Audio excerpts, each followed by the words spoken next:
I'm fully prepared with everything I need for the Jay-Z documentary. The moment he sent that legal letter, I knew I had to let the world see who he really is. He and Diddy are cut from the same cloth. He just hides his arrogance and control behind a cleaner image. Our feud has lasted 20 years, and I know better than anyone what he's done in the shadows. I even suspect that so-called funeral bouquet wasn't Diddy's idea at all, but Jay-Z acting on his behalf. Back when Nicki Minaj posted that video of him wearing a pink wig, all I did was repost it, and he got so nervous he had his lawyers threaten me. In 2015, Nicki worked her ass off helping him build his platform, and he allegedly pocketed her $7.9 million in royalties. And then there's his fingerprints all over key incidents through the years, whether it's the elevator footage or the guest list at Diddy's parties. He was involved, clearly, but somehow he always walks away untouched. That's what he's best at, pulling strings behind the scenes while pretending to be spotless in public. And now that a corner of the darkness has been ripped open, I'm not stopping. Everything my team and I are doing isn't about attacking anyone, it's about making sure the truth can't be buried by him ever again. He ain't answering the phone? He ain't answering the motherfucking phone. It's like this, like We had a black billionaire's lunch. black excellence. They're sitting there like, yeah. It's the billionaire brunch. You're like, I hate you, man. And we here together, and we gonna keep staying together. We getting tighter. unaware of anything going on here. This is the one time I'm gonna be with you this year.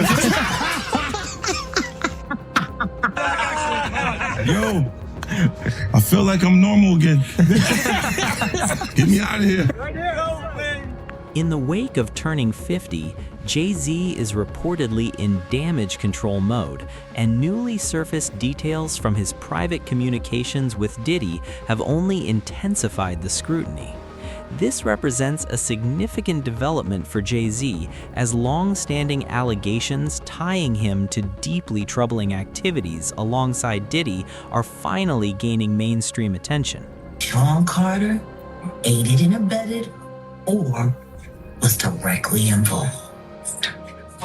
It's about to get real tense, and there's a lot of girls and boys who are still trapped inside the machine. In several interviews, 50 Cent maintained that he was never part of Diddy's inner circle. He explained that he had always felt a sense of unease in certain social settings and around particular invitations, and it was precisely that distance that now affords him the confidence to speak openly. 50 Cent stated that he learned of the accusations through the news, just as the general public did. However, he admitted that none of it came as a surprise. Wright explained that Jay-Z is worse than Diddy. She explained how Jay-Z has done worse things than what Diddy did to Cassie to other females. And she said that she has the scars to prove it. She alleged that at one time Jay-Z attacked her and got it on film like Diddy did. And she alleged that this is why Jay-Z is totally pulling away from Diddy and you don't see him around. And it's been alleged for quite a while that Jay-Z is pulling away from Diddy because he doesn't want himself caught in the crossfire. I mean, you even have 50 Cent at this point talking about how Jay-Z is in hiding while this whole Diddy thing blows over. And you even have these accusations of Jay-Z being responsible for what happened to Cassie White. So I'm going to go ahead and roll you guys this clip of everything that Jag had to say about Jay-Z being worse than Diddy, and you guys let me know what you guys think about all this in the comments. Sean Carter is just as bad as the diddler. And I know that for a fact. I got the scars to prove it. You want to know what a box cutter feels like going into your skin and ripping you? I can tell you how it feels.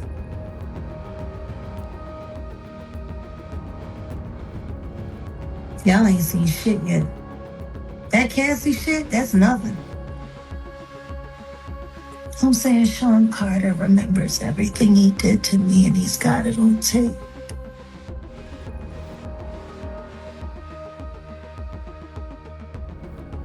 Just like Diddy.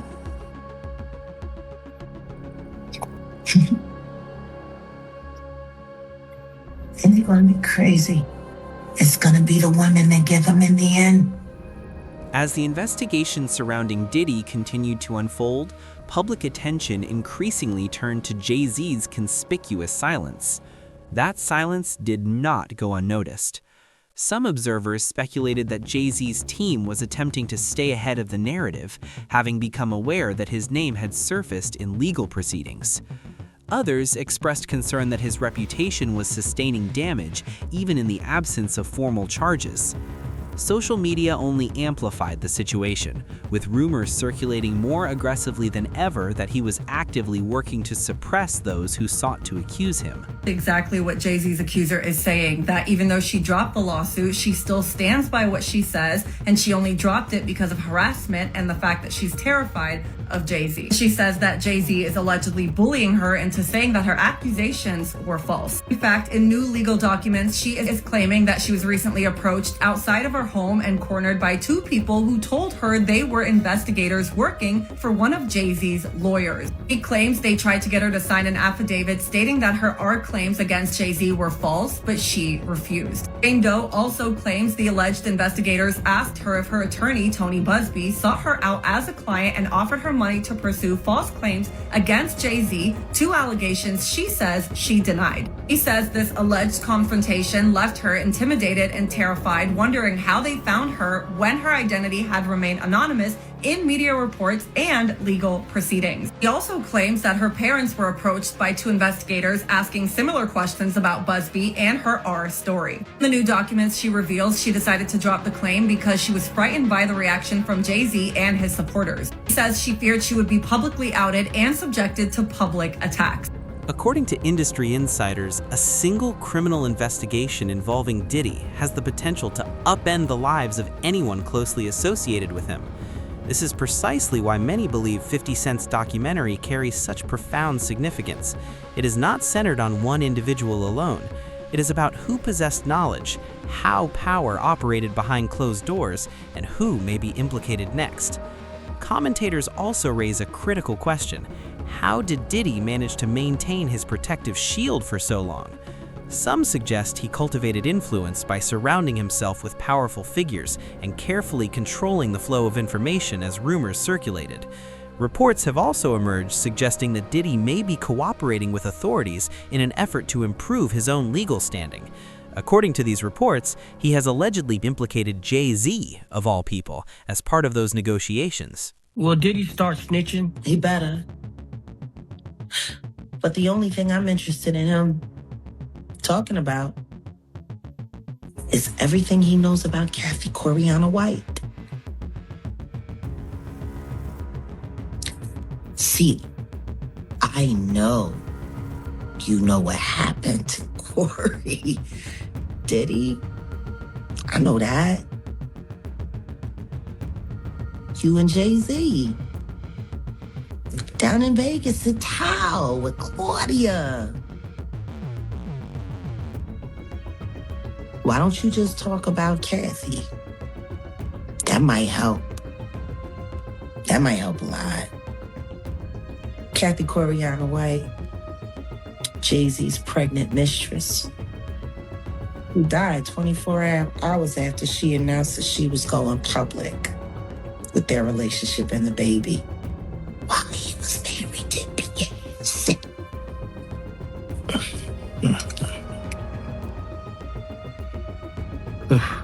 Now, Was Jack, it an aneurysm, Diddy? Or are you the one who paid the same coroner that you...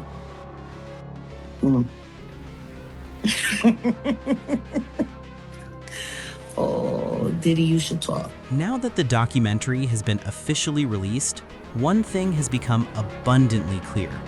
This is no longer simply about the past. It is about what comes next. With each new piece of information that emerges, the individuals who remain silent, particularly Jay-Z, attract even greater scrutiny. Given the extensive history shared between Jay-Z and Diddy, this heightened attention carries considerable weight. When asked about the nature of their relationship, Gene Deal was notably direct. His remarks came in response to a statement from Jay-Z's attorney claiming the two were never genuinely close. In Gene's assessment, that claim was entirely without foundation. how close was Diddy and Jay-Z? They was close enough that They wasn't playing basketball. They wasn't playing baseball. They wasn't playing football. And they wasn't playing hockey or soccer for Diddy to come on stage, pat him on his ass, and then make the statement to people in the world that can't nobody call me Sean but Jay-Z. Now, I don't know what kind of statement, and I can't say, I wish I could say half a homo, but I know I can't say it. But I don't know what kind of half a homo that is. And you trying to say that you're not close to somebody.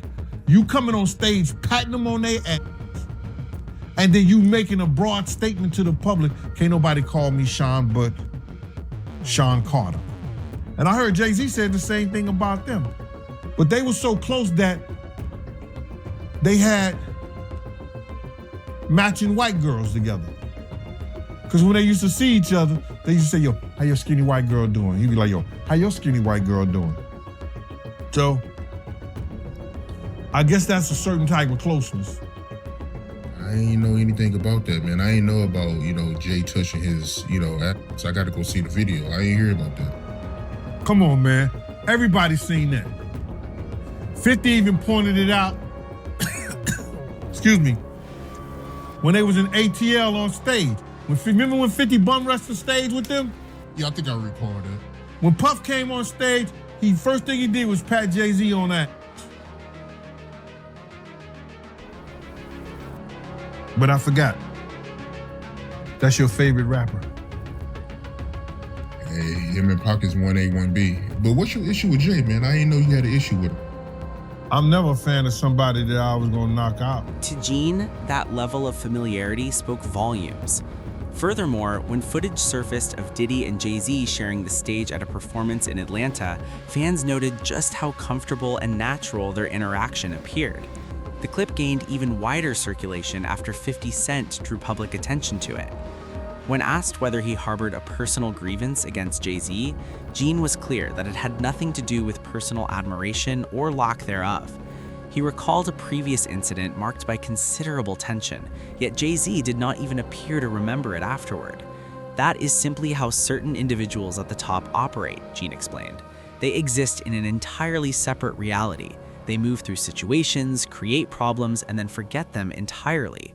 Kids, these guys are, man, they'll cause situations and cause problems, and then they'll forget what they done because they on a whole nother atmosphere. You know what I'm saying? A lot of shit that he did, you gotta understand, like now he'll say that they're kids because he's raising kids of his own. You understand? But how would you like it that if Blue Ivory, 15, 16 years old, 17, 18 years old, dating a nigga in his early 30s? You're not gonna go for that. No matter what she came through in Hollywood.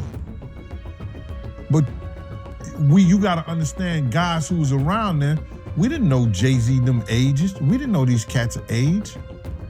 You know what I'm saying? They wasn't having no beards and nothing like that. They was wearing low cuts. You understand? Clean face. I would have never believed when Jay was coming around the block, scooping up the young girls and stuff like that he was 30 years old.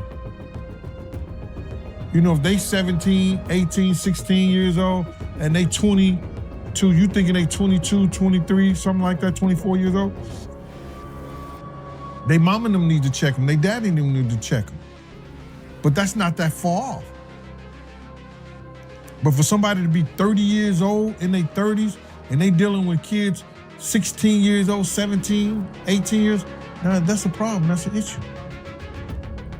And now he see that because he's raising kids. And he got a young daughter. I think he got another daughter that he didn't claim and now he claiming. These cats was doing a whole lot of stuff that people in the industry won't speak on. And then now that you're speaking on it and it's becoming where is that you can get on YouTube and you could talk about this shit and say what you seen or say what you heard, you understand, or what you know. Some people look at it being a problem. But these cats ain't street cats. They entertainers. Dame Dash, Jay-Z's longtime former business partner and close associate, recently addressed the serious allegations against him as well. Notably, Dame appeared equally interested in how people were responding to the allegations as he was in the claims themselves. Dame stated that he had never witnessed Jay-Z subjected to this level of public scrutiny. For decades, particularly in the eyes of the general public, Jay-Z had seemed virtually untouchable. This time, however, that protective barrier appeared to have dissolved. Odd to see him in that, getting looked at in that way by white people. Like Jay does, yeah, like I hope that shit didn't happen, but I'm like, damn, they turned the world real. Like people on a certain level have been fucking with him a certain way where he couldn't do no wrong for like 25 years straight. This is the first time he's not getting a pass with white media, like he can control black media because a lot of them either work or do business with him, but like, drink champs can't get him out of this one, and neither can Charlemagne, because those are the guys that hold him down no matter what he does anyway. So he got to get to People Magazine and Entertainment Tonight right now, because they on his head. But the question is why? Like why now? Because for me, I'd be like, yo, that's so ridiculous, yo, take that to trial. She's not gonna win. Let's get a deposition or something, So I don't know why they on his head so much, pause. But I never seen him, under this, I never seen him in this position to have to explain himself. Pause. How you feel about the statement he came out with? I mean, I didn't hear him say anything. I heard a piece of, like I said, I'm doing an interview, so I talk. I thought it was long. For a statement, I thought it was long, pause. But, I think right now, his silence is the worst thing for him if he is innocent. He needs to let people ask him questions, and he needs to be able to say his side of the story, as opposed to letting that lawyer. Dame also took exception to Jay-Z's decision to sever all visible ties with Diddy.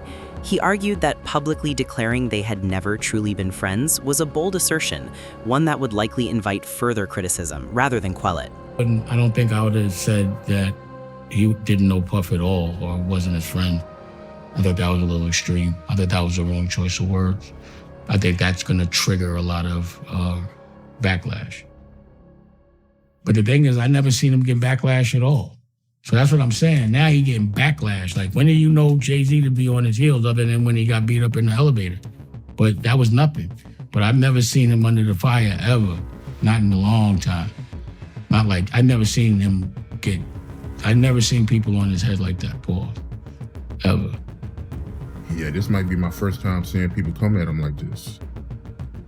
Like I said, I didn't hear him say anything. Like, I'm not some white man speaking for another black man doesn't add up. It just doesn't work like that. Like, he doesn't know what to say on Jay's behalf. Jay would have to say that. So if he instructed him to say that, like, you don't even know if Jay told him to say that. He could have got off the stage and they was like, why'd you say that? He was like, I had to. Like, he probably said it because homeboy wouldn't. You know what I'm saying? So who knows? Like, I didn't hear him say anything. I haven't heard Jay say a word yet. Have you? Nah, I haven't heard him say anything. There it is. So y'all going by a piece of paper with words, don't get caught up in that. I have not heard him say one thing yet. Until I see him speak, he hasn't spoke to me. That's why I said I don't think he did not say that. His lawyer said it. So what else is a lawyer gonna say? You know what I'm saying? What struck Dame most profoundly was the rarity of the situation. Aside from a few isolated instances in the past, this marks the first time he can recall Jay-Z being forced into a genuinely defensive posture.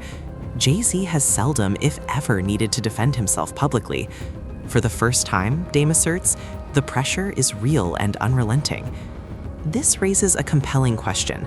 Why does 50 Cent appear so determined to bring Jay-Z into the spotlight? Day's history alone does not fully explain it. Tony Yayo suggests that the long-standing tension between 50 Cent and Jay-Z is rooted in rivalry and questions of loyalty. Hip-hop has always been inherently competitive, and according to Yayo, when egos collide and artists clash, tensions can escalate quickly. However, there are also moments when individuals mature and move forward. He pointed to a recent performance featuring 50 Cent and Dr. Dre, during which Cameron made an unexpected appearance on stage. Despite years of conflict between them, the moment demonstrated genuine growth. Yayo also acknowledged the significance of Cameron's recent remark that Jay-Z prioritizes profit over culture. He highlighted the fact that Jay-Z consistently appears at major corporate events, yet fails to support hip-hop gatherings that hold deep significance for artists like 50 Cent. And there was this one part where 50 was talking, and he was saying, yeah, when Yayo was locked up, every G-Unit show, we actually put aside the money. Bro, I told for him, and he had like a, he's like, Yayo had like $1 million. Right. I just told you when I came out of my building, I see the Statue of Liberty. Yeah.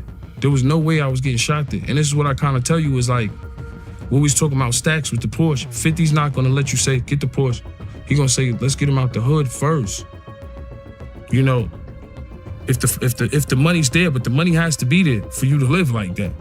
The money's there, 50 didn't have to do that. Rest in peace to Hervé from Interscope, because he always said to me, man, 50 do more for you than any artist, than anybody does for their artists, more than Jay-Z. Young Guns was right there. Yayo argued that the fundamental distinction between 50 Cent and Jay-Z comes down to accessibility.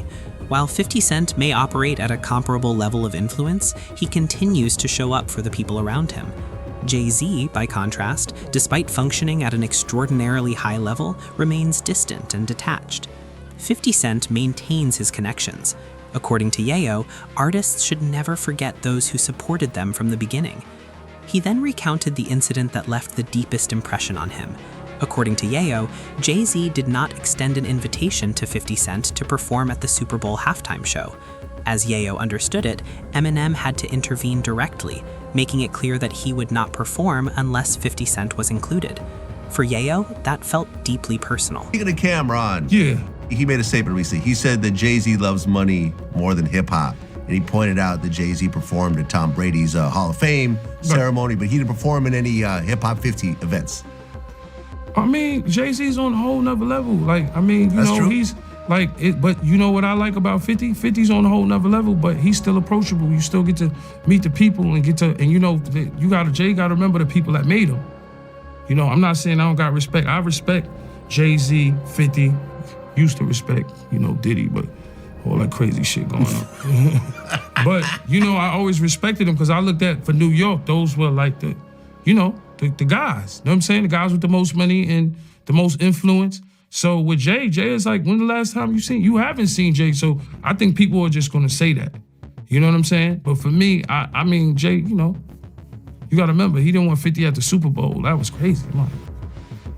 Wait, Jay didn't want 50 at the Super Bowl? You didn't know that? Yeah, he didn't want it. I remember Eminem pushed for it. That was some hater shit. Yeah. I remember Eminem was like, I'm not gonna do it unless 50 does it. I heard that. Yeah, but I didn't know that Jay was trying to stop it. I don't think Jay. I don't know. 50 never told me that, but I don't think Jay wanted him there. I don't know. Because of what? Some of the. I mean, back you know, forth, it's competition.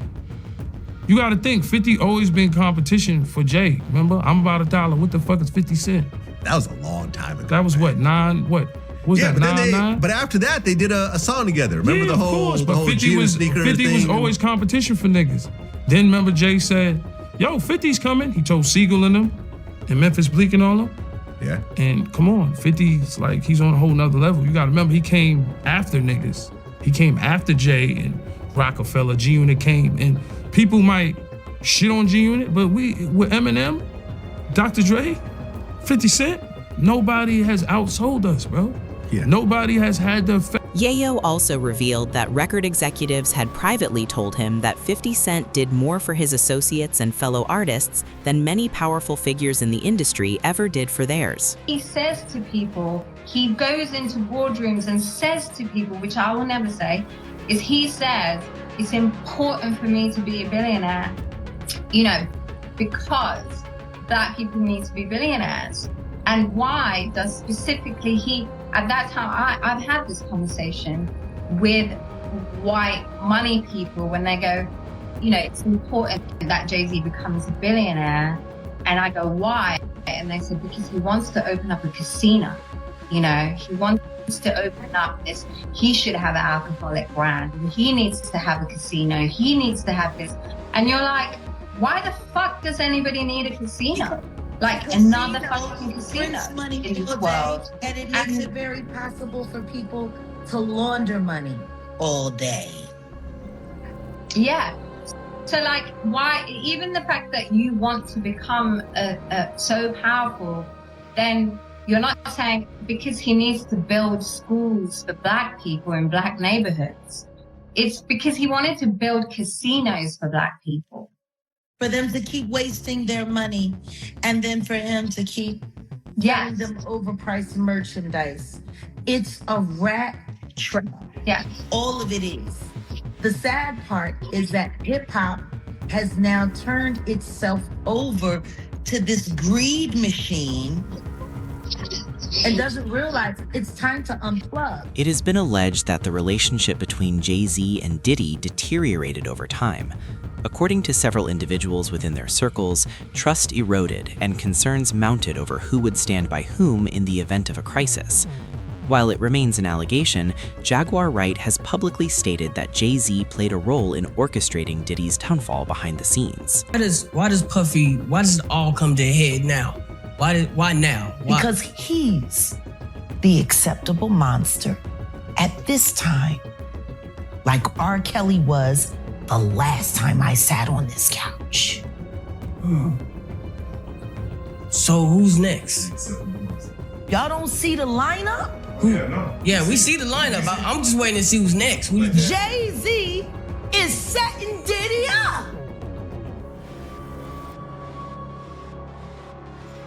Why is everyone having such a hard time? He ain't doing shit different. He lined up D. Haven, stole his life and identity. He lined up Big L, stole his life and identity. He lined up Dame Dash, stole his life, identity, and took his love. Lined up R. Kelly. He wants to be the one. Yeah, shout out D. Haven. He actually hit us up, wanted to tell this story. You need to talk to D. Haven. We need to talk to him. I told you that last year when I put you on the phone with him. Roger Bonds, Diddy's former head of security, offered his own perspective on the inner dynamics of that relationship. Although Roger personally observed Jay-Z and Diddy interacting on numerous occasions, he never believed their bond was as strong as it appeared. In his assessment, Diddy perceived the relationship as closer than it truly was. Puff felt they was close. Oh. But if you was a person on the outside looking in, like me and Uncle Paulie used to always talk about it, me and D-Rock was talking about, yo, why Puff kind of like sucking Jay off so much? You know what I'm saying? Because you'd be like, we done flew to 5 or 6, 7 different concerts that Jay-Z has. But Jay-Z is not at one of Puff's shows.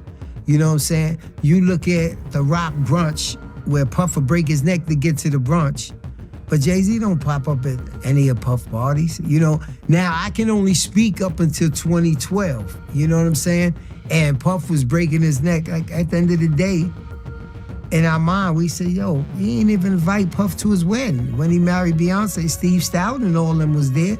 You know what I'm saying? And Puff was kind of in his feelings, but once again. Oh, Puff was upset he didn't get invited to the wedding? Of course he was. You know what I'm saying? But you got to remember, we're security, so we're bottom on the tote pole. So he's not going to show you that it really affects him until you have a little conversation with him, or you say something, or you overhear something. But he didn't get invited to that, you know. Yeah, Jay came through every once in a while. Like if we was in a yacht in San Tropez or one of these places like that, Jay might ride up, you know what I'm saying? And it's more or less to show, yeah, I got a yacht too.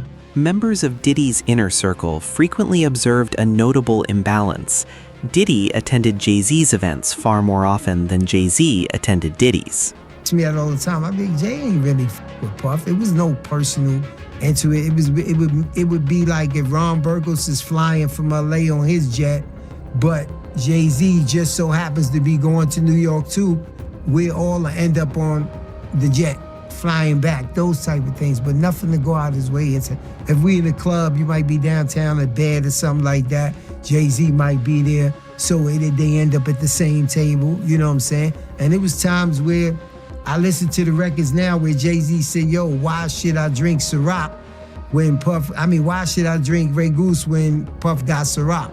This is something new that just started happening because I remember we almost got into a big altercation with Pecos and them because... Sean Pecos? Yeah, because Puff was there and Jay and them was there and they had a bunch of Grey Goose bottles come to the table. And Puff felt like, yo, that was disrespectful. And he knocked over the Grey Goose bottles, you know what I'm saying? Like, yo, I heard about this. Fuck y'all niggas doing that for, yo, da-da-da-da-da-da. But Jay didn't care, you know what I'm saying? Like, you know, and Pecos came back to the house and explained to self, da-da-da-da-da.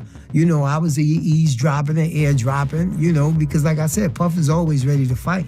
You know what I'm saying? But, you know, Emery had just came home and this, that, and the other like that, and they ordered Grey Goose bottles. Now, why you got 10 Grey Goose bottles coming to the table if you know I'm right here at the table and I got... According to those close to the situation, Jay-Z and Diddy were never as close as the public believed.